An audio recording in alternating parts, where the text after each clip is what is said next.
سے جب تو ٹکرانے کے لیے تیار ہو کے اب کلمہ پڑے گا تو دین محمدی کی پہلی شرط پوری یہ پہلی شرط ہے. اب میں وضاحت میں نہیں جاؤں گا کیونکہ وقت نہیں ہے، صرف میں نے مضمون سمجھانا ہے آج آپ کو. دوسری شرط کیا اللہ بتاؤ کون سی ہے؟ اس نے کہا دوسری شرط یہ ہے الاطعام فی یوم بمسغبہ.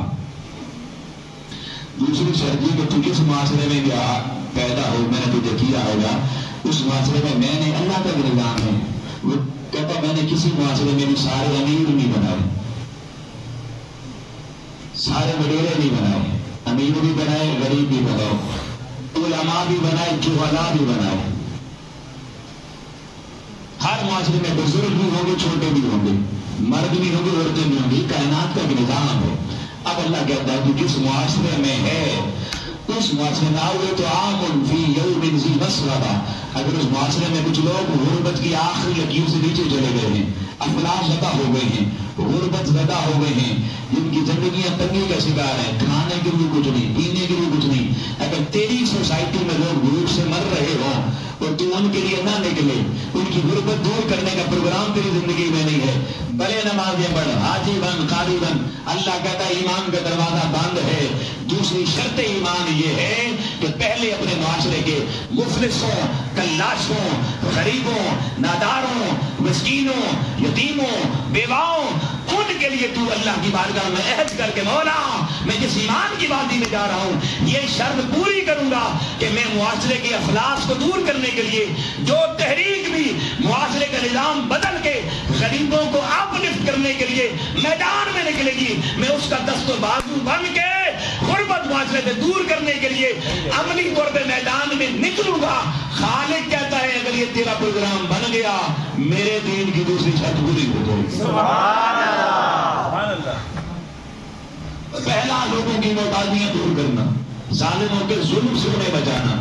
اور دوسری شرط معاشرے کی غربت اور افلاس کو دور کرنا. یہ دوسری شرط ہے. دو شرطیں سمجھ میں آ گئی. اب تیسری شرط قرآن پاک سے پوچھتے ہیں. اللہ پاک فرماتا ہے یتیماً ذا مقربہ.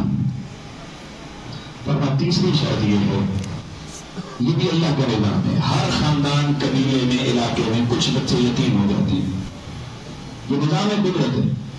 کچھ کے والد کو اللہ دنیا سے اٹھا لیتا ہے. خود ہمارے محبوب صلی اللہ علیہ وسلم دنیا میں آئے تو اللہ نے والد کو پہلے ہی اٹھا لیا. اب دونوں یتیم پیدا ہوئے. تو اب قرآن مجید نے کہا کہ تیرے قرابت داروں قریبی علاقے میں جہاں تک تیری ایکسس سے تیری پہنچ ہے وہاں تک جو یتیم ہیں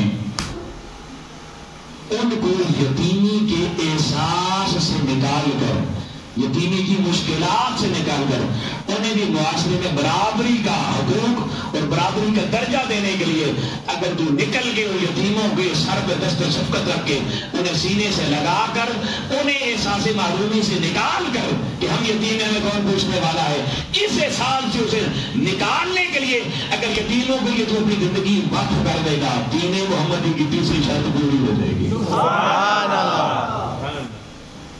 یہ صرف مولوی مدرسہ چلانے والے کے لیے شرط نہیں ہے، ہر کلمہ پڑھنے والے کے لیے شرط ہے.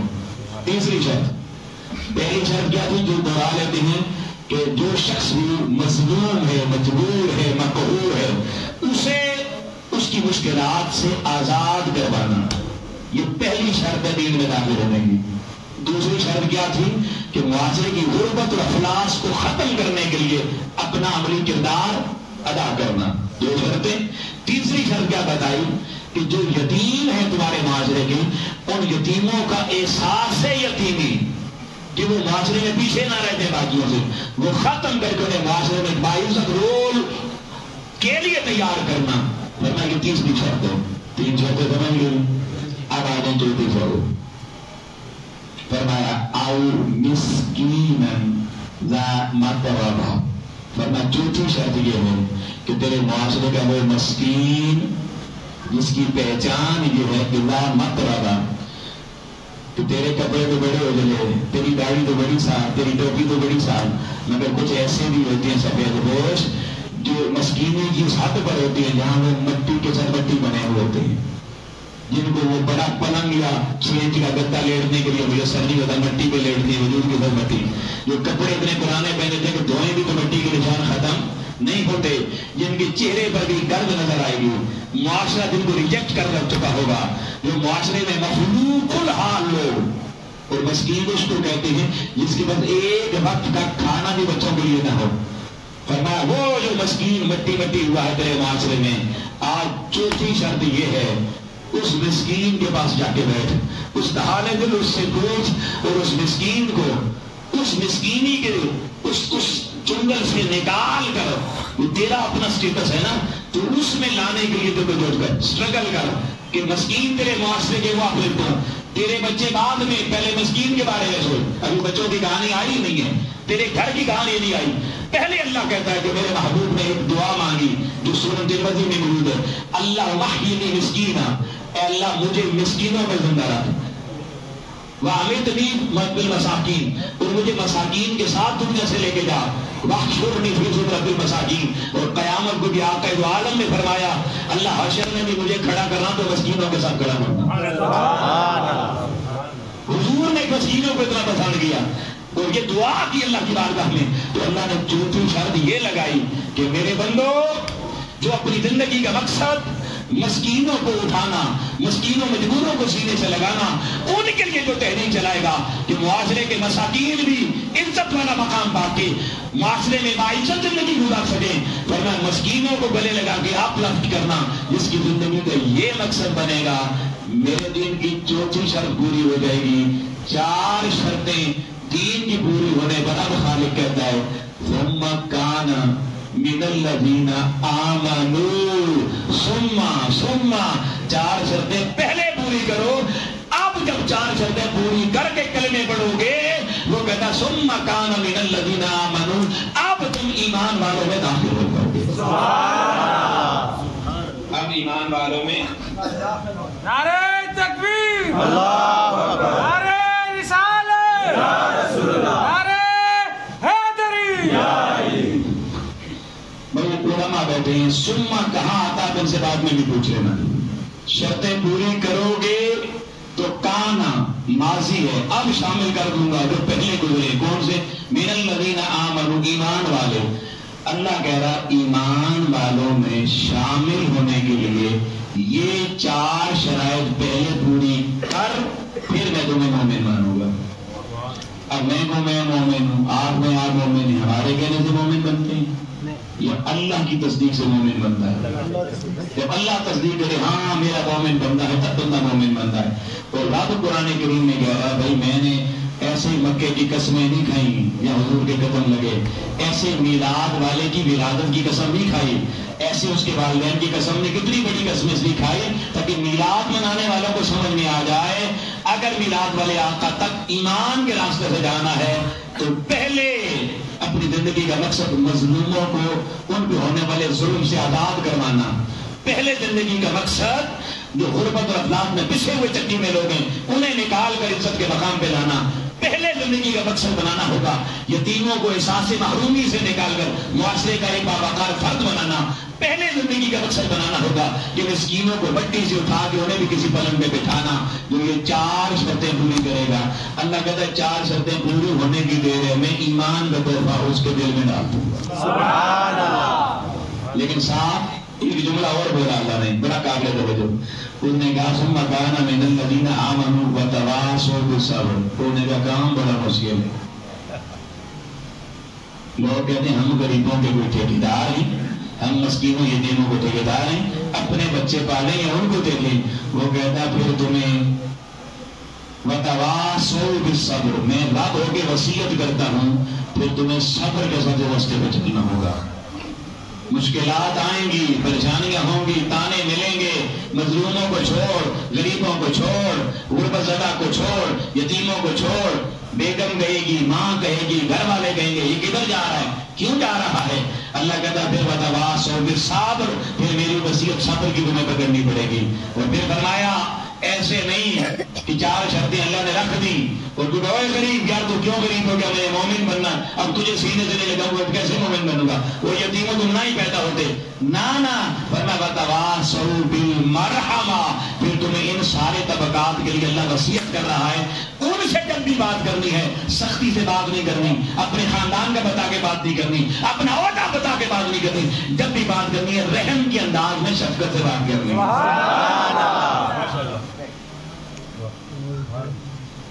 سارا دین کہاں چلا گیا؟ غریبوں دکھیاروں کے پاس, وہاں سے مومن بننا ہے. مجھے بتائیں میں نے اتنی آیتیں پڑھی, کوئی نماز کا ذکر آیا, روزے کا ذکر آیا, کوئی حج زکات کا ذکر آیا, کوئی تلاوت تسبیح کا ذکر آیا, اور ان سارے ذکروں کے اوپر اللہ کہہ رہا ثم کان من الذین آمنوا, ایمان کے دفتر میں داخل ہو گئے, ایمان کے ادارے میں داخل ہو گئے, اور پھر اگلی بات سنیں گے آپ اور حیران ہو جائیں گے. اس سے اگلی آئے اللہ کہتا ہے اولئک اصحاب المیمنہ, جو یہ 4 شرطیں پوری کرے گا میں رب ہو کے اعلان کرتا ہوں قیامت کو آئے گا میں اس کا نامہ اعمال اسے سیدھا دائیں ہاتھ میں بٹھا دوں گا. سبحان اللہ. اور قیامت کو جس کا نامہ اعمال دائیں ہاتھ میں مل جائے گا اس کو کوئی مشکل رہے گی, کوئی پریشانی رہے گی کہ میں کیسے چلوں گا اور کیسے چلوں گا پل کے اوپر سے. پھر اس کو نہ پل کا مسئلہ نہ تول ترازو کا مسئلہ, نامہ اعمال دائیں ہاتھ میں دکھاتا جائے گا, فرشتے راستہ صاف کرتے چلے جائیں گے, جنت کے دروازے کھلتے چلے جائیں گے, استقبال ہوتا چلا جائے گا, بندہ جنت میں داخل ہوتا چلا جائے گا. اور ساتھ اللہ نے اگلی بات بھی بتائی, وہ بھی سن لی. انہوں نے کہا والذین کفروا بآیاتنا, جنہوں نے یہ میری آیتیں نہ مانی نا, کلمے پڑھے, نمازیں پڑھے, روزے رکھے, لیکن میں غریبوں کا ٹھیکیدار ہوں, میں کیا کروں گی؟ نہ یتیموں کو دیکھا, نہ غریبوں کو دیکھا, نہ مفلسوں کو دیکھا, نہ مسکینوں کو دیکھا, ساری زندگی پتہ ہی نہیں ہے مسکین کے رہتے ہیں. تو اللہ تعالیٰ کہتا ہے والذین کفروا بآیاتنا, یہ جو آیتیں میں نے تمہیں سنائی ہیں نا, جس نے ان سے کیا انکار, جس نے ان کو کیا جھٹلایا, جو ان کو جس نے نہ اپنایا, فرمایا اولئک اصحاب المشأمہ, نہیں دیکھو گا کتنا بڑا حاجی ہے, کتنا بڑا مولوی ہے, کتنا بڑا قاضی ہے, کتنا بڑا غازی ہے, کتنا بڑا مجاہد بنا پھرتا ہے, فرمایا میں اس کا نامہ اعمال قیامت کو بائیں ہاتھ میں پکڑا دوں گا.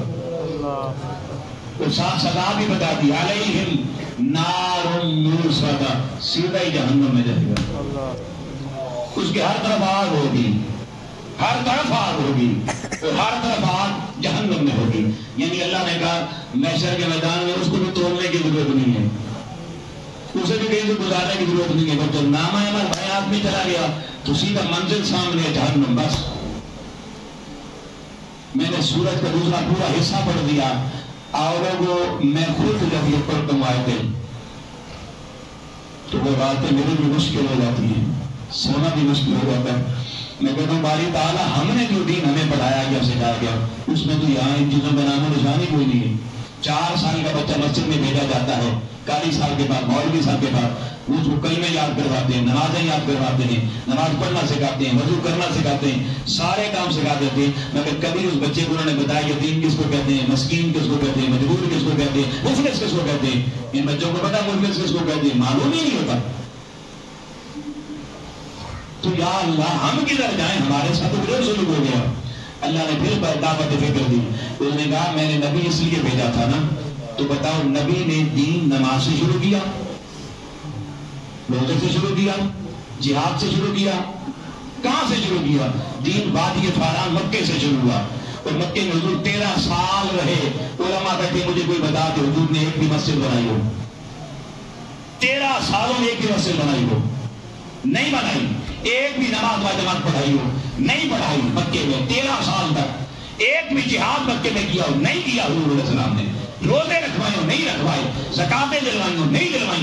حج کیا ہو؟ نہیں کروائے. 13 سال تک دین تھا دھرتی پر. صحابی تھے, کلمہ پڑھنے والے تھے, مجاہد تھے, اور قرآن پاک نے ان کے دین کو سب سے اونچا دین کہا. والسابقون الاولون نے کہا ان جیسا بعد میں کوئی نہیں ہے. ارے کوئی ایک بھی عبادت نہیں, کوئی ایک بھی جہاد نہیں, مگر وہ سب سے چوٹی کے مسلمان ہیں. کبھی مصطفیٰ کریم سے پوچھئے, آقا میلاد آپ کو منا رہے ہیں, ہمیں بتائیں ہمارا دین تو نماز سے شروع ہوا, وہ جو پیچھے 13 سال تھے وہ کیا تھے؟